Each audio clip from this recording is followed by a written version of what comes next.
Hi chaps, Simo P here from Beard, Biceps and Batchat. Today I'm going to do a overview of what we've got coming in May from Wargaming. Keep an eye on this replay as well. This is probably one of the most ridiculous games I've ever seen happen. You'll see why when we get to the end. It's totally ridiculous. So the first thing we have is not actually part of the May overview.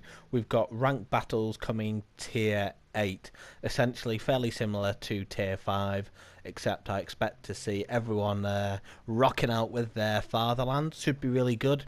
I know Wargaming have made the rewards a lot better, so really looking forward to that. Be very interested to hear what tanks you guys are going to be running for the tier 8 battles. In May, we have Military Appreciation Month. Some of the things they've got going on, the main thing I think most people will be interested in is that we have a month-long operation called American Dream Machines. So the prizes vary based on how much effort you're going to put in.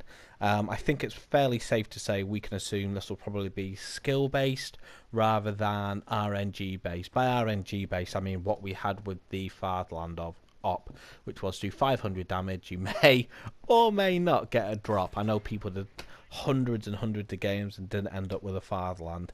So this op is going to be available for all nations, tiers 3 to 10, and there's going to be 10 different stages of prizes, and the op's going to be repeatable, which is quite good for those people who can get away with playing a little bit more than I can.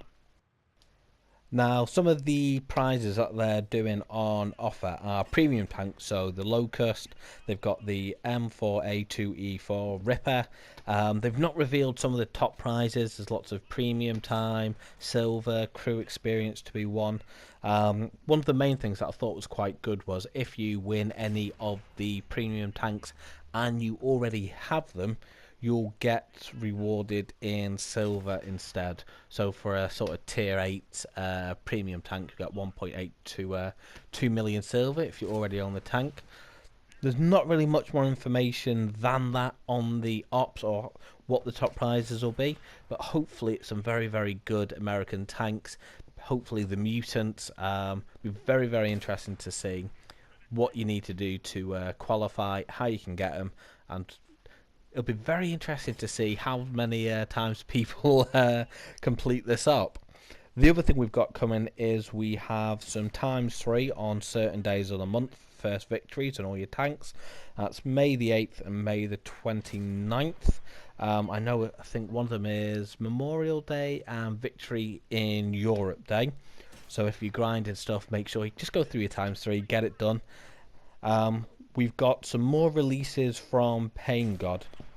Now what he's picked this time for is the Mutants and the M4A2E4, which again is the Ripper. Mutant, really, really good tank. Again, I'll ask my missus, sorry, if I'm allowed that one. She didn't, nope, she's saying no. I didn't get the Ram Panther. What about this one? Maybe? Alright, she's saying no again. So, nope, potentially not get. We'll get that one. She'll never know. We'll get that. Paste it on dishes. Right, no, we're not doing that. We'll get it, and I'll just tell you I have it. One of the other things we have coming out is we have the Huntsman Centurion.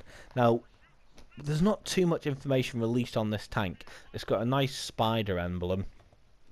The only thing I can think of with it being a spider is it's the Centurion, and they've buffed the agility and mobility of the tank. It sort of tops out at 40 kilometers per hour on the Centurion and the Centurion 7-1.